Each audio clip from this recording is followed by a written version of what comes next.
Hi అండి, అందరికీ నమస్తే. Welcome back to our channel. So ఈరోజు రాత్రి మనకు నామినేషన్స్ అనేది స్టార్ట్ అయినాయి.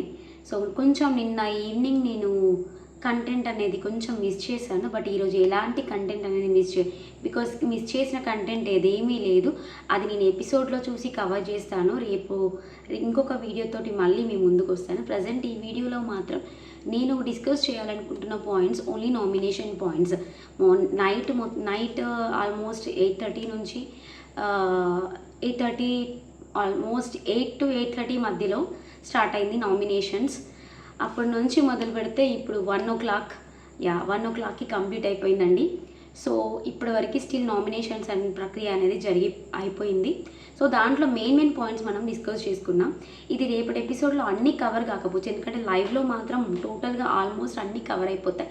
సో మనం ఏమనుకున్నామంటే ఇక్కడ నామినేషన్ పాయింట్స్లో అందరూ సంజన గారిని ఒకరిని ఆల్రెడీ నామినేట్ అయిపోయింది కదా అని చెప్పేసి తనని పాయింట్ ఆఫ్ చేయడం ఒక పాయింట్ అయితే, నెక్స్ట్ ప్రియా ఓవర్ యాక్షన్స్ ఎక్కువ అవుతున్నాయి. ఫస్ట్ నుంచే చెప్తూనే ఉన్నాను మీకు, ప్రియా ఓవర్ యాక్షన్స్ ఎక్కువ అవుతున్నాయి.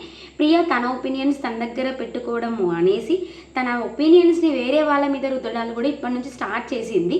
సో ఆ ఒపీనియన్స్ రుద్దడం వలన వేరే వాళ్ళ గేమ్ అనేది ఇంపాక్ట్ అయ్యే ఛాన్సెస్ ఉన్నాయి చాలా. సో అదొక పాయింట్. అండ్ నెక్స్ట్ ఏంటంటే మనకు మెయిన్గా తనుజ నామినేషన్ అనేది చాలా క్రూషియల్గా జరిగింది. అండ్ దీంట్లో మెయిన్గా మనకు రితుకి హెడ్ ఇంజురీ జరిగింది. రితు హెడ్ ఇంజురీ వలన చాలా స్ట్రగుల్ అయింది, చాలా బ్లడ్ అనేది కూడా లాస్ అయింది తను. And first time in the Bigg Boss show start అయినప్పటి నుంచి ఇప్పటిదాకా కూడా ఒక మనిషి మాట్లాడితే చూడాలని ఉంది అని అందరూ మీరు ఎలా ఎదురు చూసారో, నేను కూడా ఆ పర్సన్ మాట్లాడితే బాగుండు అని నేను కూడా ఎదురు చూశాను. So that person is nothing but Suman Shetty ఈరోజు నోరు తెరిచి మాట్లాడాడు. సో అది కొంచెం గ్లాడ్గా ఉంది. అండ్ ఒకే ఒక్క మొగాడు అన్నట్టు ఒకే ఒక్క పర్సన్ టోటల్గా టెనెంట్స్ నుంచి ఒక్కరే ఈరోజు నామినేషన్లో నుంచి బయటకు వచ్చారు. That is none other than our villain. Huge fan of villain అనే వాళ్ళని చెప్పుకోవచ్చు. ఎవరు విలన్ అంటే ఆల్మోస్ట్ మీ అందరికీ అర్థమయ్యే ఉంటుంది. భరణి గారు మాత్రమే నామినేషన్లో లేరు, రిమైనింగ్ అందరూ నామినేషన్లో ఉన్నారు. ఒక్కొక్కరిది ఒక్కొక్క పాయింట్ ఆఫ్ నామినేషన్ జరిగింది. సో ప్రతీది అండ్ హరీష్ గారు ప్రతి దాంట్లో అనవసరంగా అసలు తనకి ఇన్వాల్వ్మెంట్ లేకపోయినా కానీ ఇన్వాల్వ్ అవ్వడం, వేరే వాళ్ళ పాయింట్ల మీద కూడా ఈయననే ఇన్వాల్వ్ అయ్యి మాట్లాడడం, అసలు ఈయన ఎందుకురా మాట్లాడుతున్నాడు, ఈయన మాట్లాడకుంటే బాగుండే అని చాలా సందర్భాలలో నాకు అనిపించింది. అండ్ హౌస్ మేట్స్ అయితే చాలా ఇరిటేటింగ్గా ఫీల్ అవుతున్నారు అతను మాట్లాడితేనే. సో అలా కూడా ఉంది. అండ్ ఇక్కడ ఓనర్స్ అనేవాళ్ళు ఫస్ట్ ఆఫ్ ఆల్ ఇండివిజువల్గా గేమ్ అనేది ఆడట్లేరు. సో వాళ్ళంతా గ్రూప్గా రాలేదు. అండ్ ఆల్సో వాళ్ళు ఏం గ్రూప్ గేమ్ ఆడాల్సిన అవసరం లేదు. వాళ్ళు ఏదైతే ఓనర్స్ అని ఉన్నారో ప్రజెంట్ ఓనర్స్ అని ఉన్న ఆ ఒక సిచ్యువేషన్ మాత్రమే వాళ్ళు గ్రూప్ గేమ్ ఆడాలి. దెన్ రిమైనింగ్ అంతా వాళ్ళు ఎవరి గేమ్ వాళ్ళు ఇండివిజువల్గా ఆడడమే బెటర్. ఒకరి వల్ల ఇంకొకరి గేమ్ అనేది చాలా అంటే చాలా ఇంపాక్ట్ అవుతుంది. శ్రీజ మెదడు ఎక్కడ పెడుతుందో అర్థం అవ్వట్లేదు. సో ఈరోజు మాత్రం శ్రీజ మాత్రం కరెక్ట్గా తన పాయింట్స్ అన్నిటినీ నామినేషన్లో పెట్టింది. ఈరోజు మళ్ళీ శ్రీజ వారియర్ లాగా కనబడుతుంది. ఆడపులి అని ఈ అగ్ని పరీక్షలో అనడం కాదు, ఈరోజు కొంచెం ఆడపులిలాగా కనబడడం స్టార్ట్ అయింది. కొంచెం శ్రీజ ప్రియాతో సావాసం వల్ల కొంచెం తన ఆడపులి తత్వాన్ని కోల్పోతున్నట్టు కూడా నాకు అనిపిస్తుంది. So Priya it's like split personality లాగా అనిపిస్తుంది. ఒకసారి మంచిగా ఉన్నట్టు అనిపిస్తుంది, ఒకసారి ఏమో మంచిగా లేనట్టు అనిపిస్తుంది. అసలు ఆమె ఏంటనేది ఇంకా మనకు ఏం అర్థం కావట్లేదు. పవన్ కళ్యాణ్ స్టార్టింగ్ నుంచి ఇప్పటిదాకా ఒకటేలాగా ఉంటున్నాడు, తను ఏం చేంజ్ అవ్వలేదు. ఇకపోతే నామినేషన్స్ కోసం మనం వస్తే నామినేషన్ కోసం అని బిగ్ బాస్ ఒక టాస్క్ని అరేంజ్ చేశారు. టాస్క్ ఏంటంటే ఒక టన్నల్ లాంటి వేని ఏర్పాటు చేసి ఆ టన్నల్లో ఇద్దరు వ్యక్తులు దూరాలి. అందులో నుంచి ఎవరైతే ఫస్ట్ బయటకు వచ్చి ఒక హ్యామర్ అనేది ఉంటుంది అక్కడ, ఆ హ్యామర్ని ఎవరైతే పట్టుకుంటారో ఆ హ్యామర్ని పట్టుకున్న వాళ్ళు నామినేషన్ నుంచి వాళ్ళు దూరంగా ఉన్నట్టు. సో రిమైనింగ్ ఎవరైతే హ్యామర్ని పట్టుకోరో ఓడిపోయిన కంటెస్టెంట్ డైరెక్ట్గా నామినేట్ అయిపోతారో అతను ఫస్ట్ అతని యొక్క తన ఫేస్ ఉన్న ప్లేట్ని ఈ విన్ అయిన పర్సన్ ఆ ప్లేట్ని బ్రేక్ చేయాలి. దెన్ నెక్స్ట్ ఏంటి, సెకండ్ నామినేషన్గా ఎవరైతే లెఫ్ట్ పీపుల్స్ అక్కడ మిగిలిపోయిన కంటెస్టెంట్స్ ఎవరైతే ఉన్నారో ఆ కంటెస్టెంట్స్ని మాత్రమే తను తీసుకొని నామినేట్ చేయడానికి వీలుంటుంది. అండ్ ఆ నామినేట్ చేసినాక కూడా తనకు పూర్తి అధికారం అనేది ఉండదు నామినేట్ చేయడానికి.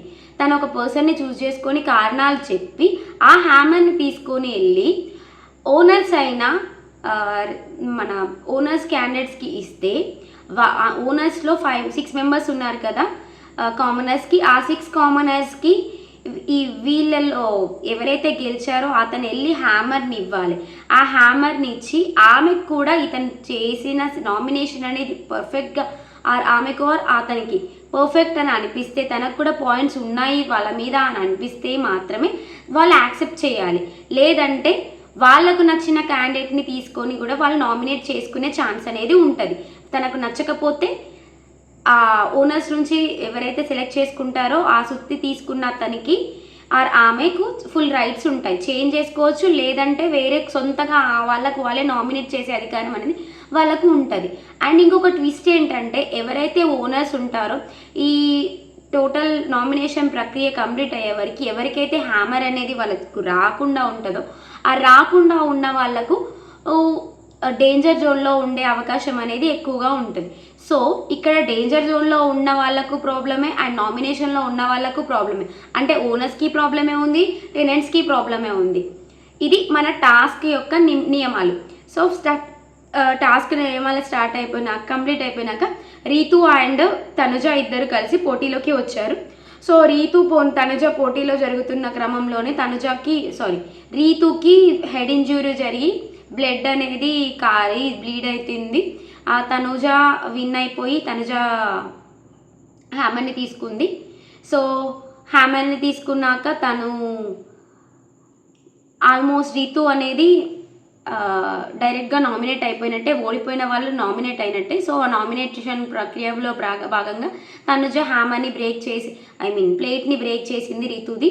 నెక్స్ట్ తనుజకి సెకండ్ పాయింట్ వచ్చేసి సెకండ్ నామినేషన్లో సంజన గారిని తీసుకున్నారు. సంజన గారిని తీసుకోవడానికి కూడా బెటర్గా తన పాయింట్స్ తీసుకున్నారు.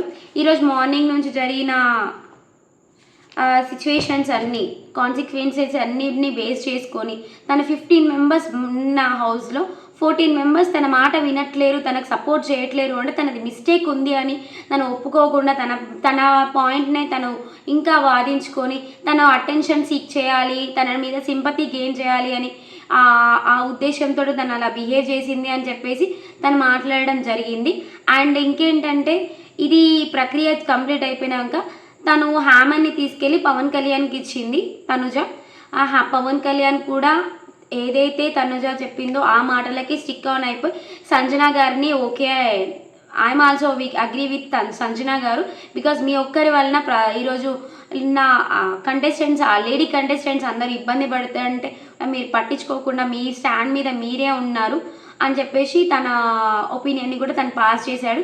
దానికి సంజన గారు ఆల్రెడీ యాక్సెప్ట్ చేశారు. సో ఎలాంటి ఆర్గ్యుమెంట్స్ లేకుండా సంజన నామినేషన్ కంప్లీట్ అయిపోయింది. దాని సెకండ్ రౌండ్లో ఫస్ట్ రౌండ్లో మనకు 2 మెంబర్స్ అనేది nominate Ritu and Sanjana. And రీతుకి హెడ్ ఇంజురీ అయినప్పుడు మనకు అది క్లిప్ అనేది సరిగ్గా చూపించలేదు వాళ్ళు, బట్ మేబీ రేపటి ఎపిసోడ్లో వాళ్ళకి ఇస్తారని నేను కూడా ఎదురు చూస్తున్నాను. సో తనకి హెడ్ ఇంజురీ అవ్వడం వలన మళ్ళీ టాస్క్ మిడిల్లో ఆపేసి తన లోపలికి తీసుకెళ్ళి తనది మొత్తం హెడ్ని కట్టు కట్టించి పంపించారు. సో ఆ గ్యాప్లో కూడా తనుజ తనని పలకరించి నన్ను ఆపుదామని అనుకున్నావు అందుకని చెప్పేసి నీకు హెడ్ ఇంజూరీ అయింది అని చెప్పేసి అలా అలాంటి టర్న్లో తను మాట్లాడింది అని రీతు కూడా అన్నారు. దాని గురించి మనం తర్వాత మాట్లాడుకున్నాం. ప్రజెంట్ అయితే సెకండ్ నామినేషన్కి మన షష్ఠి వర్మ అండ్ రాము రాథోడ్ ఇద్దరు వచ్చారు. సెకండ్ రౌండ్ స్టార్ట్ అయింది. సెకండ్ రౌండ్ స్టార్ట్ అవగానే వీళ్ళిద్దరూ టన్నల్స్లో నుంచి బయటకు వచ్చారు. ఫ్రాక్షన్ ఆఫ్ సెకండ్స్లో రాము రాథోడ్ విన్ అయ్యారు. షష్ఠి శర్మ ఓడిపోవడం జరిగింది. సో ఆబ్వియస్లీ షష్ఠి వర్మ నామినేషన్లోకి డైరెక్ట్గా వెళ్ళిపోయింది. రాము తన గ్లాస్ని బ్రేక్ చేసేసడం, తన ప్లేట్ని బ్రేక్ చేసేయడం జరిగింది. దాని సెకండ్ నామినేషన్గా తను సుమన్ శెట్టి గారిని పిక్ చేసుకున్నాడు. సుమన్ శెట్టి గారిని పిక్ చేసుకోవడానికి కూడా మెయిన్ రీజన్ వచ్చేసి తను ఎవరితో ఇంటరాక్ట్ అవ్వకపోవడం, తను ఎవరితో మాట్లాడకపోవడం, తను ఏజ్ గ్రూప్కి సంబంధించి అలానే ఉంటున్నాడా, మరి ఎందుకు అలా ఉంటున్నాడు, ఇంకా ఓపెన్ లేకపోతున్నారు మీరు అని చెప్పేసి తను మాట్లాడడం జరిగింది. దానికి తను హ్యామర్ వచ్చేసి హరీష్ గారికి ఇవ్వడం జరిగింది. హరీష్కి హ్యామర్ ఇవ్వగానే మళ్ళీ హరీష్ గారు కూడా అదే పాయింట్స్ తోటి సుమన్ శెట్టి గారికే నామినేషన్ చేశారు. కానీ కొంచెం ఓవర్గా రియాక్షన్ అనిపించింది. నాకే అనిపించింది 1 ఫ్రాక్షన్ ఆఫ్ సెకండ్లో ఇది ఈ రాము నామినేషనా లేదంటే హరీష్ గారి నామినేషనా అని కూడా అర్థం కాలే. హరీష్ గారే మాట్లాడుతూ ఉన్నారు కానీ రాముని అసలు మాట్లాడనివ్వలేదు. అండ్ ఓకే, రాము వీళ్ళందరూ ఈ నామినేట్స్గా ఇక సుమన్ శెట్టిని నామినేట్ చేసేసారు. దెన్ సెకండ్ రౌండ్లో మనకు సుమన్ శెట్టి అండ్ సృష్టి వర్మ ఇద్దరు నామినేట్ అయిపోయారు. Then third రౌండ్కి Bharani garu and third round కోసమని యాక్చువల్గా డైరెక్ట్గా పిలవలేదు, బిగ్ బాస్ అనౌన్స్మెంట్ స్టార్ట్ చేశారు. ఇప్పటివరకు హ్యామర్ ఎవరైతే వచ్చిందో ఓనర్స్లో హరీష్ అండ్ పవన్ కళ్యాణ్ వీళ్ళిద్దరిని కాల్ తీసుకోమని అడిగారు. మిగిలిన కంటెస్టెంట్స్లలో ఎవరికైతే మీరు హ్యామర్ ఇవ్వాలనుకుంటున్నారో వాళ్ళిద్దరి పేర్లని చెప్పండి అని ఎవరికైతే మీరు నామినేషన్స్కి ఛాన్స్ ఇవ్వాలనుకుంటున్నారో వాళ్ళ పేర్లు ఇద్దరివి చెప్పండి అని చెప్పేసి అన్నారు. దానికి గాను పవన్ కళ్యాణ్ అండ్ హరీష్ ఇద్దరు ఒక దాదాపు అర్ధగంట డిస్కషన్ చేశారండి. అసలు అనవసరమైన డిస్కషన్ అనిపించింది. అసలు ఎంత చెప్పినా పవన్ కళ్యాణ్ ఎంత చెప్పినా హరీష్ అస్సలు ఒప్పుకోవట్లేడు. అసలు జెన్యున్గా తను మాట్లాడే మాటలకు ఇతను అసలు ఏం పొంతన లేకుండా మాట్లాడాడు. పవన్ కళ్యాణ్ స్టాండ్ అయితే కరెక్ట్గా ఉందండి. అసలు ఎలా అంటే తను మాట్లాడిన విధానమైనా కానీ లైక్ ఎలా మాట్లాడాడంటే ఏజ్ వైజ్గా చూసుకుంటే అక్కడ ఉన్న వాళ్ళను 5గురిని పిక్ చేసుకోవాలి, 5గురిలో ఇద్దరిని పిక్ చేసుకోవాలి. సో దాంట్లో తన ఏజ్ గ్రూప్స్ వైజ్గా చూసుకొని పవన్ కళ్యాణ్ ఏమన్నారంటే ఇమాన్యుయల్ అండ్ భరణి గారిని తీసుకున్నాం. భరణి గారు స్ట్రాంగ్గా ఫిట్గా ఉంటారు, ఇమాన్యుయల్ కూడా ఫిట్గా లేకపోయినా కానీ స్ట్రాంగ్గా ఉంటాడు. అండ్ ఏజ్ గ్రూప్ తను ఫిట్గా ఉండడం తన పాజిటివిటీ అయితే, తిన ఏజ్ గ్రూప్ అనేది తిన పాజిటివిటీ అవుతుంది. ఏజ్లో ఉండే రిధం అనేది కొంచెం ఉత్సాహాన్ని పెంచుతుంది, తొందరగా గెలవాలి అనే పట్టుదలని ఇస్తుంది. అందుకని ఇమాన్యుయల్కి అండ్ భరణి గారికి మంచిగా సింక్ అవుతుంది అని చెప్పేసి పవన్ కళ్యాణ్ అన్నాడు. దానికి అస్సలు ఒప్పుకోలేదండి హరీష్ గారు. అతను ఏమంటున్నాడు అంటే ఇద్దరు ఏజ్ గ్రూప్లు డిఫరెన్స్ కదా, ఫ్లోరా షైనీ గారిని అండ్ మన భరణి గారిని పంపిస్తాం, అట్లా అయితే సెట్ అవుతుంది అని చెప్పేసి తను మాట్లాడడం జరిగింది. బట్ యాక్చువల్గా అస్సలు మన పవన్ కళ్యాణ్ ఒప్పుకోలేదు. బికాజ్ ఎందుకంటే ఫ్లోరా షైనీ గారి వెయిట్ పర్సనాలిటీతో పోల్చుకుంటే భరణి గారు తొందరగా విన్ అవుతారు. తను వెళ్ళలేదు, తను చాలా వీక్ ఉన్నారు, తను సిక్ అయి ఉన్నారు. తనని నువ్వు వచ్చిన డే నుంచి అబ్జర్వ్ చేస్తున్నా కొంచెం సిక్గా కొంచెం వీక్గానే కనిపిస్తున్నారు. ఆమంతా యాక్టివ్గా ఎందులో పార్టిసిపేట్ చేయట్లేరు. వద్దు, తనని పాయింట్ ఆఫ్ చేయాలని తనకు ఈక్వల్గా ఉన్న వాళ్ళతో తనని గేమ్ ఆడిపియాలి. కానీ తనకన్నా హైగా ఉన్న వాళ్ళతో గేమ్ ఆడిపిస్తే తను ఎలా అయినా ఓడిపోతుందని తెలిసి కూడా మనం పెట్టడం అనేది కరెక్ట్ కాదు. అండ్ వీళ్ళిద్దరిలో కూడా ఎవరి సత్తా వాళ్ళది అనేది చూద్దాం అనేసి తను పాయింట్స్ పెట్టాడు పవన్ కళ్యాణ్. అయినా కానీ తను ఒప్పుకోలేదు. మ్యాక్సిమం వాళ్ళిద్దరూ కలిసి హరీష్ గారేమో ఇమాన్యుయల్కి ఫ్లోరా షైనీ గారికి చేద్దామని ఫిక్స్ అయ్యాడు. అండ్ లేదంటే ఇమాన్యుయల్ అండ్ సుమన్ అన్న చేద్దామని ఫిక్స్ అయ్యాడు. కాకపోతే కళ్యాణ్ అస్సలు ఒప్పుకోలేదు. కళ్యాణ్ పాయింట్ ఆఫ్ వ్యూలో Bharani garu and Emmanuel, flora shiny గారు అండ్ సుమన్ అని వాళ్ళు డిసైడ్ అయ్యారు. వాళ్ళ తర్వాత మళ్ళీ అంతా ఒక అర్ధగంట డిస్కషన్ తర్వాత వాళ్ళు ఈ పాయింట్స్ మీద ఎవరు పవన్ కళ్యాణ్ ఏదైతే చెప్పాడో అదే పాయింట్స్ మీద ఏకాభిప్రాయానికి వచ్చారు. ఏకాభిప్రాయంతో బిగ్ బాస్కి వాళ్ళు అనౌన్స్ చేశారు భరణి అండ్ ఇమాన్యుయల్, అండ్ తర్వాత సెకండ్ పేరుగా మన సుమన్ శెట్టి గారు అండ్ ఫ్లోరా షైనీ గారు అని వాళ్ళు డిసైడ్ చేసి బిగ్ బాస్కి చెప్పారు. But Bigg Boss already punch లాగా వేశాడు. మిమ్మల్ని సెలెక్ట్ చేయమన్నది ఇద్దరిని, 4గురిని కాదు, మీరు ఇద్దరిని చేసి నాకు చెప్పండి, సెకండ్ రౌండ్ 4th రౌండ్ గురించి మీకు అవసరం లేదు, 3rd రౌండ్ గురించి అడిగిన మిమ్మల్ని నేను అని ఇండైరెక్ట్గా అండ్ డైరెక్ట్గా ఆన్సర్ చేశారు బిగ్ బాస్. సో దానికి బిగ్ బాస్ అడిగిన దానికి వీళ్ళు మళ్ళీ ఏకాభిప్రాయంతో ఇమాన్యుల్ అండ్ భరణి గారిని సెలెక్ట్ చేసేసారు. సో దెన్ బజర్ కూడా స్టార్ట్ అయినాక ఇమాన్యుల్ అండ్ భరణి గారు టన్నల్లోకి వెళ్ళిపోయారు. ఆ టన్నల్లో వెళ్ళినాక పాపం ఇమాన్యుల్కి కొంచెం హెడ్కి దెబ్బ తాకడం వల్ల ఫ్రాక్షన్ ఆఫ్ సెకండ్స్లో దట్ హ్యామర్ని పట్టుకోవడం అనేది మిస్ చేశాడు.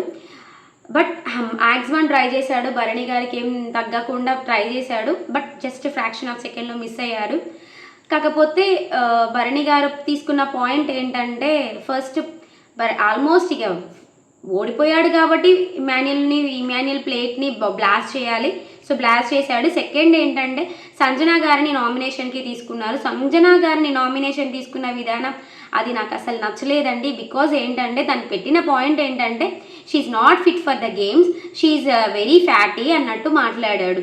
షీ కెన్ అంటే ఆమె ఫిట్గా లేదు, ఆమెని నెక్స్ట్ గేమ్స్లలో కూడా ఆమె ఆడడానికి ఆమెకు వీలుగా లేదు, ఆమె బాడీ సహకరించదు అన్నట్టుగా ఆ పాయింట్ ఆఫ్ వ్యూలో ఆయన మాట్లాడాడు. అది కరెక్ట్గా మాట్లాడలేదు, ఎందుకంటే ఆమె ఏజ్ కూడా అందరిలో ఇక్కడ ఆవిడే పెద్దది అన్నట్టు కూడా మాట్లాడాడు. సో యాక్చువల్గా అది అసలు అది పాయింటే కాదు, వేరే పాయింట్స్ ఏమైనా మాట్లాడి పెడితే బాగుండు, కానీ ఆ పాయింట్ పెట్టడం అనేది బాగాలేదు. ఇంకో పాయింట్ ఏంటంటే 14 మంది డిసిషన్కి మీరు ఏకాభిప్రాయానికి రాలేకపోతున్న 14 మందిలో మేము ఇంతగానం చెప్పినా కానీ మీరు ఎందుకు ఆ పాయింట్ని తీసుకోలేకపోయారు, ఎందుకు ఒప్పుకోలేకపోయారు అని చెప్పేసి ఆ పాయింట్ గురించి కూడా ఇంతనే మాట్లాడాడు. సో ఈ పాయింట్లో కొంచెం భరణి గారు అక్కడ ఫ్లిప్ అయ్యారు అని అనిపించింది. జస్ట్ బికాస్ ఆఫ్ తన వెయిట్ గురించి నాట్ ఫిట్ అని మాట్లాడడం అనేది కరెక్ట్ కాదు. రిమైనింగ్ పాయింట్స్ అన్ని ఆల్ ఈజ్ ఓకే, కానీ హ్యామర్ తీసుకెళ్ళి శ్రీజ చేతిలో పెట్టాడు.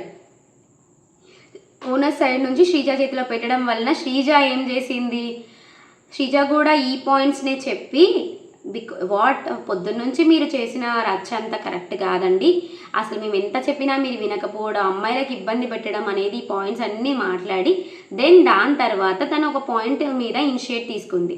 ఆల్రెడీ మిమ్మల్ని మేము నామినేట్ చేసాము, మళ్ళీ నామినేట్ చేయడం కూడా నాకు కరెక్ట్ కాదనిపిస్తుంది. అదే పాయింట్ ఆఫ్ వ్యూలో అందరికీ నామినేషన్ ఛాన్స్ లాగా ఉండాలి, మిమ్మల్ని ఒక్కరినే పాయింట్ ఆఫ్ చేయడం నాకు నచ్చలేదు. అండ్ నాకు ఆల్రెడీ వేరే పాయింట్లో వేరే పర్సన్ నేను అనుకున్నాను, సో మిమ్మల్ని నామినేట్ చేయట్లేను అని చెప్పేసి తనుజ గారిని తీసుకున్నారు. సో తనుజ గారిని తీసుకోవడం వల్ల అక్కడ నుంచి స్టార్ట్ అయిందండి రచ్చ. ఇంకా తనుజ గారిని తీసుకోవడం వలన అక్కడ తనుజ తోటి పాయింటే వచ్చేసి ఫుడ్ విషయంలో వాళ్ళు స్టార్ట్ చేశారు. ఫుడ్ మీరు సర్వ్ చేస్తున్న విధానమైనా, ఫుడ్ మీరు ప్రిపేర్ చేస్తున్న విధానమైనా ప్రొవోకింగ్గా అనిపిస్తుంది, మీరు మనస్ఫూర్తిగా వండట్లేరు, మనస్ఫూర్తిగా చేయట్లేరు, మీరు ప్రతిదీ కొంచెం ఎటకరంగా మాట్లాడుతున్నారు అని చెప్పేసి అన్నారు. మళ్ళీ మాకు నచ్చిన ఫుడ్ ఏం వండట్లేరు, మీరు మాకు నచ్చినట్టుగా చేయట్లేరు, మేము ఒకటి చెప్తే మీరు ఒకటి చేస్తున్నారు అని చెప్పేసి మాట్లాడడం జరిగింది. దానికి తనుజ గారు మాట్లాడే విధానంలో తనుజ గారు మాట్లాడుతూ తనను తాను సమర్థించుకుంటూ మీరు చెప్పినవే నేను వండుతున్నాను కదా అంటే, లేదు మేము చెప్తున్నా మీరు వండుతున్నారు, ఎప్పుడు మేము అన్నీ అయ్యో మీకు ఎక్కువ బర్డెన్ అవుతుంది అని చెప్పేసి మేము కొంచెం కాంప్రమైజ్ అయినాక మళ్ళీ మీరు వండుతున్నారు, అది కూడా మేము ఏం చెప్పాలి ఏం చేయాలో తెలియదు అన్న టైంలో మీరు చేస్తున్నారు. అండ్ మీరు ప్రతిదీ చేసే ప్రతి పని కూడా ఫుటేజ్ కోసమే చేస్తున్నారు ఇదంతా అని చెప్పేసి. అండ్ మేము ఏది వర్క్ చేసినా కానీ ఏదో ఒక రన్నింగ్ కామెంటరీస్ లాగా ఇస్తున్నారు, మీరు ఆ కామెంటరీస్ మాకు నచ్చట్లేవు, ప్రతిదీ ఏదో ఒకటి మీరు ఫన్ వేలో చేస్తున్నారే కానీ అది ఫన్ వేలో అవ్వట్లేదు, మాకు అది మిస్ఫైర్ అవుతుంది అని చెప్పేసి చెప్పారు. దానికి తనకు అర్థం కాకపోయేసరికి ప్రియా కూడా లేచి చెప్పింది, మీరు ఏదో ఒకటి అంటున్నారు బట్ అది ఫన్ వేలో అంటున్నారు, కాకపోతే అది మీరు ఫన్ అనుకుంటున్నారు కానీ మేము ఫన్ అనుకోవట్లేము, అది మాకు కొంచెం ఎక్కడో గుచ్చుకుంటుందండి అని చెప్పేసి అన్నారు. దాని తర్వాత రైస్ విషయంలో అయినా ఏదైనా కానీ మేము అడిగినంత క్వాంటిటీ మీరు వండట్లేరు, మీరు ఏది చేయట్లేరు, మీరు చేసినా కానీ మళ్ళీ చేశాను అని కొంచెం లైక్ అలా చెప్పుకోవడం మాకు నచ్చట్లేదు, మీరు కరెక్ట్గా మీరు మాకు నచ్చినట్టు వండట్లేరు, మాకు టైంకి ఫుడ్ ఇవ్వట్లేరు అని చెప్పేసి వాళ్ళు కంప్లైంట్స్ రేజ్ చేశారు. దాంతోపాటు హరీష్ గారు చాలా అంటే చాలా హైపర్ అయ్యారండి తనుజ గారి మీద. అసలు అవసరం లేదు ఆమె నామినేషన్ అసలు హరీష్ గారి నామినేషన్ లాగా ఫీల్ అయిపోయి ఆమెను పాయింట్ ఆఫ్ చేసే విధానం అస్సలు బాగాలేదు. ఒక సగటు ఆడదానిలా నేను చెప్పినా కానీ ఏంటంటే ఆమెని పాయింట్ ఆఫ్ చేసి మాట్లాడిన విధానంలో నాకే చాలా బాధ అనిపించింది. కాకపోతే మనం ఏం చేయలేం కదా. ఆమె చాలా డిఫైన్ చేసుకుంది, ఏం తక్కువది కాదు తనుజ గారు కూడా. మళ్ళీ ఇంకోటి ఆమెని ఎలా అంటున్నారంటే మీరు ఇన్నోసెంట్ అని చెప్పేసి ఇన్నోసెంట్ లాగానే ఉండాలని ట్రై చేస్తున్నారు, you are not innocent, you are cunning type అన్నట్టు వాళ్ళు మాట్లాడారు. అండ్ ఇంకా చాలా పాయింట్స్ మీరు ఏదో వంట చేయాలని చేస్తున్నారు, మాకు నచ్చినట్టు సంతోషంగా చేయట్లేరు. అండ్ మేము నైట్ ఒక ఫుడ్ అడిగాము, మిమ్మల్ని ఆ ఫుడ్ని ప్రిపేర్ చేయలేదు. మార్నింగ్ బ్రేక్ఫాస్ట్ అడిగాము, అది కూడా కరెక్ట్గా చేయలేదు. ఈవినింగ్ ఇప్పుడు ఇంత టైం అవుతుంది, డిన్నర్ మీరు ఇంకా ప్రిపేర్ చేయలేదు. మీకంటే ఫుడ్ వస్తుంది, మీరు టైంకి తింటున్నారు, టైంకి చేస్తున్నారు, మరి మాకు ఫుడ్ ఎవరు వండాలి? మాకు ఫుడ్ రావట్లేదు కదా, మీరు చేసిందే మేము తినాలి కదా, మీరు కరెక్ట్గా చేయకపోతే మేము ఎవరు చెప్పింది తినాలి అని చెప్పేసి చాలా పాయింట్స్ పెట్టారు. దానికి కూడా తనుజ మంచిగా డిఫైన్ చేసుకుంది. బికాస్ తనుజ మాట్లాడిన దాంట్లో కూడా తప్పు లేదు. బికాస్ ఆవిడకి వాళ్ళు ఎంత ఆర్డర్స్ వేస్తున్నారంటే నాకు ఆమ్లెట్ కావాలి, నాకు బిర్యానీ కావాలి, నాకు ఫ్రైడ్ రైస్ కావాలి, నాకు ఆలూ ఫ్రై కావాలి, నాకు పప్పు కావాలి, నాకు చారు కావాలి అని. ఇట్స్ లైక్ ఏంటి, ఒక హోటల్కి వెళ్తే ఆర్డర్స్ వేసినట్టు ఆర్డర్స్ వేయడం వల్ల తను కూడా బాగా క్యాజువల్గా చికాకు వస్తుంది. And that to in that house కంపల్సరీగా చికాకు పడతారు. అది ఇంటెన్షనల్గా అవుతుందా లేకపోతే ఎలా అవుతుంది అనేది కూడా మనకు అర్థమవుతూనే ఉంటుంది. అండ్ ఇంకొక పాయింట్లో వాళ్ళు లూజ్ టంగ్ అవుతున్నారు తనుజ మీద. ఏంటంటే మీరు ఫుడ్ తింటున్నారు, మేము ఫుడ్ తినొద్దా, మాకు ఫుడ్ మీకే లగ్జరీ అనిపిస్తుంది, మాకేం లగ్జరీ అనిపించట్లేరు, మీకే అన్నీ ఫుడ్ అయినా ఏదైనా కానీ అసలు మీరు లగ్జరీ అనుభవిస్తున్నారా, నేను అనుభవిస్తున్నానా అన్నట్టు ప్రియా కూడా మాట్లాడింది. అండ్ ఇవన్నీ పక్కన పెడితే మళ్ళీ థర్డ్ పాయింట్గా తనుజ గారికి ఫుడ్ వండుతున్నప్పుడు ఎవరికైనా కానీ తను మాట్లాడింది ఆల్రెడీ. ఫుడ్ వండుతున్నప్పుడు మీరు ప్రతీదీ చెప్తున్నారు, అలా కాదు, మీరు ఏదైనా ఉంటే నా మానిటర్కి చెప్పండి, నా మానిటర్ వచ్చి నాకు చెప్తుంది, నేను దాన్ని ప్రిపేర్ చేస్తాను అని చెప్పేసి అనింది. అంటే మేమందరం కూడా ఓనర్సే కదా, మాకు బిగ్ బాస్ ఆల్రెడీ చెప్పాడు, మేము ఓనర్స్మి, మాకు నచ్చిన ఫుడ్ నచ్చినట్టుగా వండించుకొని తినే అర్హత మాకు ఉంటుంది అని మేము చెప్పాం కదా అనేసి శ్రీజ మళ్ళీ మాట్లాడిండ్రు. అంటే మాకు నచ్చిన ఫుడ్ మేము వండించుకోవాలన్నా కానీ మేము వచ్చి ప్రియాకి చెప్పడం కాదు కదా, మేము మీకు డైరెక్ట్గా చెప్పే అధికారం మాకు ఉంటుంది, మేము అందుకే డైరెక్ట్గా వచ్చి చెప్తున్నాము. మేము డైరెక్ట్గా వచ్చి చెప్పినప్పుడు మీరు మానిటర్ దగ్గరికి వెళ్ళి మీరు చెప్పాలి కదా, మమ్మల్ని శ్రీజ ఈ కర్రీ వండుమన్నది, పవన్ ఈ కర్రీ వండుమన్నాడు, నేను అది చేస్తున్నాను అని చెప్పేసి మీరు వెళ్ళి ప్రియాకి ఇవ్వాలి. అంతేగాని మేము వచ్చి ప్రియాకి చెప్పి ప్రియా మీకు చెప్పడం కాదు కదా అని చెప్పేసి శ్రీజ పాయింట్ తీసుకొని చెప్పింది. శ్రీజ మాట్లాడిన పాయింట్ కూడా వ్యాలిడ్ పాయింట్ యాక్చువల్గా. శ్రీజాది తప్పు లేదు, అక్కడ తనుజాది తప్పు లేదు. కాకపోతే ఇక్కడ మధ్యలో అక్కడ హౌస్ మేట్స్ అయినా ఓనర్స్ ఇన్వాల్వ్ అయ్యి దాన్ని పెద్ద సీన్ అండ్ రచ్చ క్రియేట్ చేశారు. అండ్ యాక్చువల్గా ఇక్కడ తను వంట చేస్తుంది టేస్టీగానే ఉంది అని చెప్పేసి మళ్ళీ వాళ్ళే మాట్లాడుతున్నారు. టేస్టీగానే చేస్తుంది, కాకపోతే వాళ్ళకి ఏం కావాలట, వాళ్ళకి నచ్చిన ఫుడ్ కావాలట, నచ్చిన ఫుడ్ నచ్చినట్టుగా వండట్లేదు కానీ టేస్టీగా చేస్తున్నారు అని చెప్తున్నారు. అది మాత్రం కరెక్ట్ వ్యాలిడ్ అనిపించలేదు. నచ్చిన ఫుడ్ అంటే అది బిగ్ బాస్ హౌస్ నాట్, వాళ్ళు చెప్తారు 100 చెప్తాడు బిగ్ బాస్, అలా అని చెప్పేసి ఒక పర్సన్ని హరాస్మెంట్ లాగా నచ్చినవి అన్నీ వండించుకొని తినాలి అని హరాస్మెంట్ చేసినట్టు ఎందుకు అలా ఎగబడిపోతున్నారు ఈ హౌస్ మేట్స్ అందరూ అనేది నాకు అసలు అర్థం కావట్లేదు. బికాజ్ హౌస్ మేట్స్ వాళ్ళు ఫస్ట్ ఆఫ్ ఆల్ వాళ్ళ హ్యూమానిటీ అనేది ఒకటి గుర్తుంచుకోవాలి. అండ్ వాళ్ళకు ఓట్లు అనేది మనం ప్రజలం వేస్తున్నాం, ప్రజలం వేయాలి.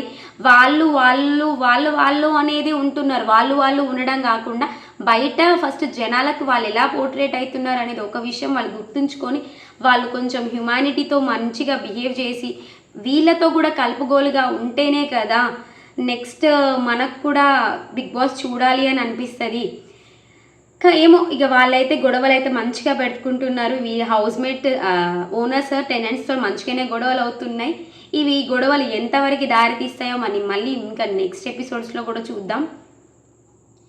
నెక్స్ట్ పాయింట్గా శ్రీజ ఇంకో వ్యాలిడ్ పాయింట్ థర్డ్ పాయింట్గా తీసుకుంది. ఏంటి రీజన్ అంటే ఇందాకనే రీతు పడిపోయింది కదా, రీతు పడిపోయినప్పుడు తనకు బ్లడ్ మొత్తం బ్లీడ్ అవుతుంది. బ్లీడ్ అవుతున్నా కానీ మీరు మీ గేమ్ని మీరు ఆడుకున్నారు. మీరు చేశాక లాస్ట్కి వచ్చి దెబ్బెలా తగిలింది అని ఏం తెలియనట్టు వచ్చి అడిగి అండ్ అయ్యో నాకు చేయి అడ్డు పెడితేనే మీకు తాకింది కదా అన్నట్టు అసలు ఆమెకు మీకు కన్సర్న్ లేకుండా అసలు దెబ్బ తగిలింది అనే బాధ లేకుండా మిమ్మల్ని మీరు డిఫైన్ చేసుకున్నారు చూడు, అది అసలు బాగాలేదండి. ఒక కనీసం సాటి మనిషిలా అయినా కూడా మీరు రీతుతోటి బిహేవ్ చేయలేదు, తనకు ఇంజూర్ అయితే అని చెప్పేసి మాట్లాడింది. దానికి ఆమె పాయింట్ కదా నువ్వెందుకు తీసుకుంటున్నావు అని అడగంగా వెంటనే మనకు రీతు కూడా లేచి నాకు కూడా అలానే అనిపించింది, మీరు చేసిన బిహేవియర్ అలానే ఉందంటే సారీ అని అంటే మీ సారీ నేను యాక్సెప్టెన్సీ తీసుకోలేను. ఎందుకంటే మీరు అక్కడ నేను పడిపోయాను అని అన్నదానికన్నా నా వల్లే పడిపోయావు అంటే నేను చేసిన మిస్టేక్కి నేనే పడిపోయాను అన్నట్టు నన్నే పోర్ట్రేట్ చేయాలని ట్రై చేశారు. అది నాకు అస్సలు నచ్చలేదు అని చెప్పేసి రీతు కూడా తను డిఫైన్ చేసుకొని తను కూడా అలానే చెప్పింది. అండ్ ఒక ప్యాన్ విషయంలో ఒక చిన్న ఇష్యూ ఉంటే ఆ ప్యాన్ని కూడా మీరు హౌస్ మేట్స్కి చెప్పడం, ఆ ప్యాన్ అక్కడే వదిలేసి వెళ్ళిపోయింది రీతు అని చెప్పేసి చెప్పడం, అది కూడా నా వరకు వచ్చింది. అసలు మీకు నాకు ఆ ర్యాపో లేనప్పుడు వదిలేయండి, అంతేగాని మొత్తానికే డిఫరెన్షియేట్ చేసి నాతో మాట్లాడకండి అని చెప్పేసి రీతు స్టేట్మెంట్ ఇచ్చింది. దాని తర్వాత ఇంకా తనుజ ఏడ్చింది చూడండి, ఒకటే ఏడుపు. అసలు ఎంత డిఫైన్ చేసుకుందో అంతగానం ఏడ్చేసింది, అంత సెన్సిటివ్ అయిపోయి మళ్ళీ చాలా ఏడ్చేసింది. దానికి ఇమాన్యుల్ అండ్ మన సంజన ఇద్దరు వెళ్ళి తనని ఓదార్చడం జరిగింది. దెన్ నెక్స్ట్గా మనకు కంటెస్టెంట్స్లో ఆబ్వియస్గా శ్రీజ నామినేషన్ కంప్లీట్ అయిపోయింది. శ్రీజ నామినేషన్ కంప్లీట్ అయిపోయినాక భరణి గారి దగ్గరికి వెళ్ళి నేను తీసుకున్న పాయింట్స్ ఏమైనా రాంగా, నేను కరెక్టే తీసుకున్నా కదా, నా డిసిషన్ కూడా వ్యాలిడే కదా అని చెప్పేసి తను మాట్లాడింది. దానికి భరణి గారు ఓకే అన్నారు. కానీ హరీష్ గారు అట్లా మిడిల్లో జాయిన్ అయ్యి తను ఒక అమ్మాయిని అంతలాగా ట్రిగ్గర్ చేసి మాట్లాడడం అనేది అది కరెక్ట్ కాదు. అంత టెంపర్తో మాట్లాడడం అస్సలు కరెక్ట్, తన టోన్ కూడా బాగాలేదు, అలా మాట్లాడకూడదు, అలా మాట్లాడితే అస్సలు ఊరుకోము అని చెప్పేసి తను మాట్లాడడం జరిగింది. దానికి ఇమాన్యుల్ కూడా సేమ్ కౌంటర్ అలానే ఇచ్చాడు. అది కరెక్ట్ కాదు, ఆ టోన్లో మాట్లాడకూడదు ఒక అమ్మాయితోటి, అండ్ అది ఎంత హైప్ అన్నా కానీ అలా చేయడం తప్పు అని చెప్పేసి ఇమాన్యుల్ కూడా చెప్పాడు. దానికి శ్రీజ కూడా I'm also consider about that, tone గురించి నేను మాట్లాడాను కానీ వే ఆఫ్ బిహేవియర్ గురించి నేను మాట్లాడతాను అని చెప్పేసి, ఎందుకంటే తన టోన్ కూడా అలానే వస్తుంది కాబట్టి తనను టోన్ గురించి మాట్లాడానండి, ఓన్లీ అతను చేసిన బిహేవియర్ గురించే నేను మాట్లాడతా, ఆ బిహేవియర్ అనేది రాంగ్ విత్ తనుజ గారు అని చెప్పేసి తను కూడా మాట్లాడింది, తను కూడా స్టాండ్ తీసుకుంది. అండ్ దాంతోపాటు మన తనుజ గారు ఇంకా నామినేషన్స్ కంప్లీట్ అయిపోయింది, అక్కడికి థర్డ్ రౌండ్ అనేది నామినేషన్లో తనుజ అండ్ ఇమాన్యుల్ ఉన్నారు. దాని ఫోర్త్ రౌండ్కి వచ్చేసి సుమన్ శెట్టి గారు అండ్ ఫ్లోరా షైనీ ఇద్దరు టన్నల్ లోపలికి వెళ్ళాలి. సో టన్నల్లో తొందరగా వచ్చింది సుమన్ శెట్టి గారు, టన్నల్లో నుంచి వచ్చాడు. ఫ్లోరా షైనీ గారు రాలేకపోయారు. సో ఫ్లోరా షైనీ గారు బ్యాక్ రావడం వల్ల తన ఫోటోని ఫస్ట్ బ్రేక్ చేశాడు. సెకండ్ ఫోటోగా తను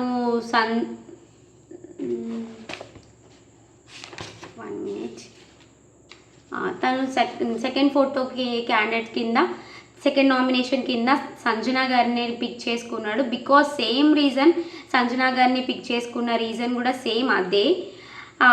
14 మెంబర్స్ అందరు ఒక దిక్కు ఉంటే మీరు ఒక దిక్కు మాట్లాడుతున్నారు, మీ స్టాండ్ మీరే తీసుకుంటున్నారు, ఎవరు చెప్పినా వినట్లేరు, మీరు కావాలనే చేస్తున్నారు అది అని చెప్పేసి తను కూడా ఇదే మాట్లాడాడు.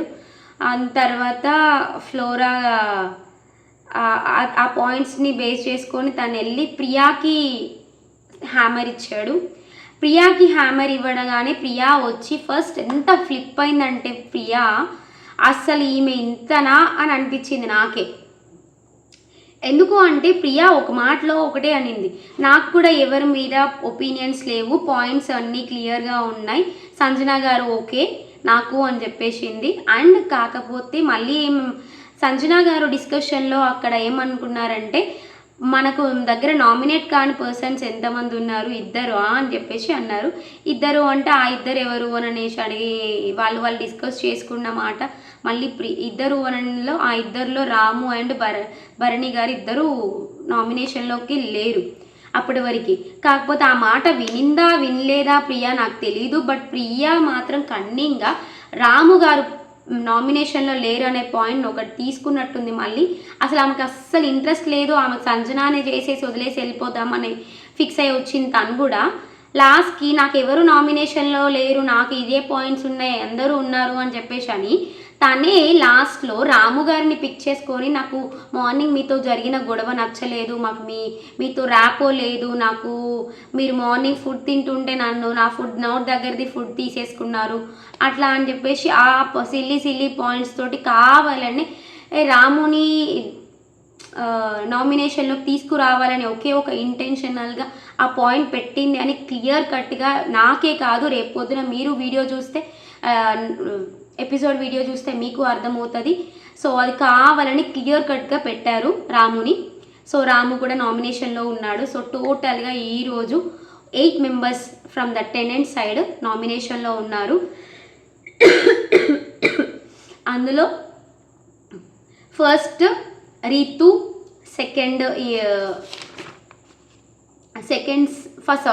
ఫస్ట్ సంజన గారు, సెకండ్ రీతు, తర్వాత Srashti Verma, next Suman, Emmanuel, Tanuja, Flora Saini and Ramu. So టోటల్గా 8 మెంబర్స్ వాళ్ళందరూ నామినేషన్లో ఉన్నారు. దీంట్లో ఒకే ఒక్క మగాడు అన్నట్టు ఒకే ఒక్క మనిషిలాగా మనకు మిగిలిపోయాడు మన విలన్, మన భరణి గారు మాత్రమే ఈరోజు నామినేషన్లో నుంచి సేఫ్ అయ్యారు. సో నామినేషన్లో నుంచి సేఫ్ అయిన కారణంగా భరణి గారికి పక్కన పెట్టేసుకున్నా. కానీ ఈరోజు మళ్ళీ hammer in the house owners కేటగిరీలో హ్యామర్ ఎవరెవరికి వచ్చింది ఎవరెవరికి రాలేదు అనే కౌంట్ చూసుకుంటే హ్యామర్ అనేది పవన్ కళ్యాణ్కి, హరీష్కి, శ్రీజాకి అండ్ ప్రియాకి, వీళ్ళ నలుగురికి హ్యామర్ అనేది వచ్చింది. ఎవరికి రాలేదు అని అంటే మనీష్కి, డీమన్ పవన్కి మాత్రమే రాలేదు. సో వీళ్ళిద్దరికి నామినేషన్ హ్యామర్ అనేది రాకపోవడం వలన నామినేషన్లో వాళ్ళిద్దరు ఉండే ఛాన్సెస్ ఉన్నాయి.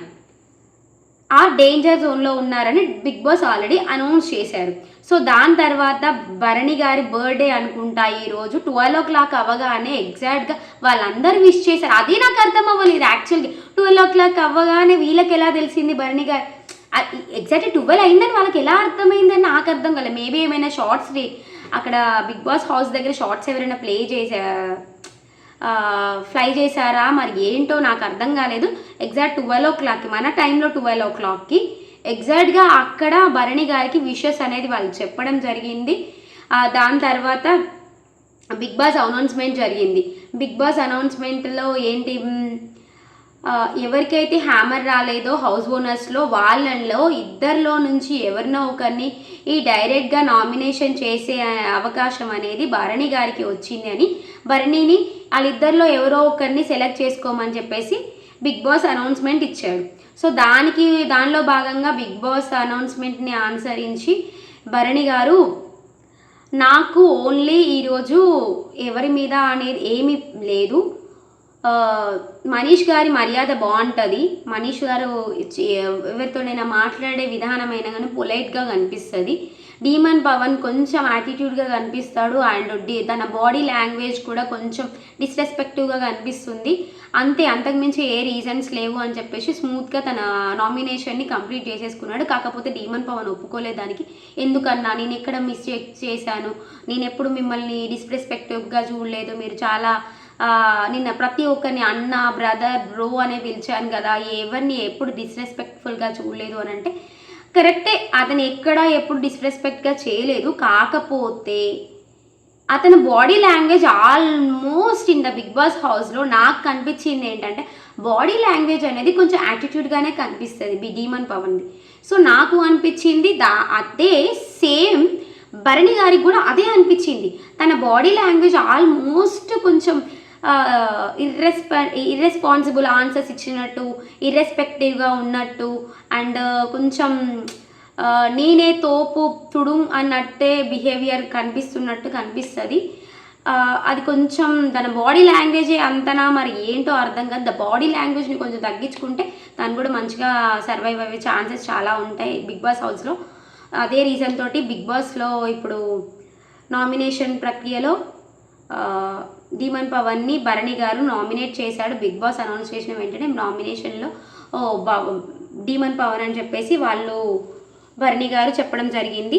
సో దానికి బిగ్ బాస్ కూడా ఓకే అన్నారు. సో బిగ్ బాస్ ఆల్రెడీ నామినేషన్లో ఎవరెవరైతే ఉన్నారో వాళ్ళందరి నేమ్స్ కూడా అనౌన్స్ చేశారు. ఈరోజు నామినేషన్లో భాగంగా సంజన, ఇమాన్యుయల్, రీతు, షష్ఠి వర్మ, సుమన్ శెట్టి, తనుజ, ఫ్లోరా అండ్ రాము వీళ్ళందరూతో పాటు డీమన్ పవన్ కూడా నామినేషన్లో ఉండడం జరిగింది అని చెప్పేసి, ఇంతటితో నామినేషన్ ప్రక్రియ అనేది కంప్లీట్ అయింది అని చెప్పేసి అనడం జరిగింది. దీంతోపాటు మనకు భరణి గారు వాళ్ళందరూ వెల్కమింగ్ బర్త్డే విషెస్ చెప్పగానే వెంటనే తను కూడా ఒక స్టాండ్ తీసుకొని నాకు ఎవ్రీ ఇయర్ నా మమ్మీ మాత్రమే ఫస్ట్ బర్త్డే విషెస్ చెప్తుంది. ఈరోజు మీరందరూ నాకు బర్త్డే విషెస్ చెప్తే మీరందరిలో మా అమ్మని చూసుకుంటున్నా అని చెప్పేసి ఒక స్టేట్మెంట్ పాస్ చేశారు. That is also nice. ఇదండి ఇప్పటి వరకు నామినేషన్ ప్రక్రియలో జరిగిన ఫుల్ వీడియో కంటెంట్. నా వీడియో కనుక మీకు నచ్చినట్టయితే నా వీడియోని ఇంకో కొంతమందికి ఈ వీడియో అనేది రీచ్ అవ్వాలి అంటే ప్లీజ్ నా వీడియోని లైక్ చేయండి, షేర్ చేయండి, కామెంట్ చేయండి అండ్ సబ్స్క్రైబ్ మై ఛానల్. నేను ఈ వీడియోస్ చేయడం కోసం ఎంత ఎఫర్ట్ పెడుతున్నానంటే అది నా వరకు నాకే తెలుస్తుందండి. ఆ ఎఫర్ట్ని కొంచెమైనా నా గురించి కొంచెమైనా ఆలోచించి please encourage me and support me. Thank you for watching. Keep smiling. Bye bye.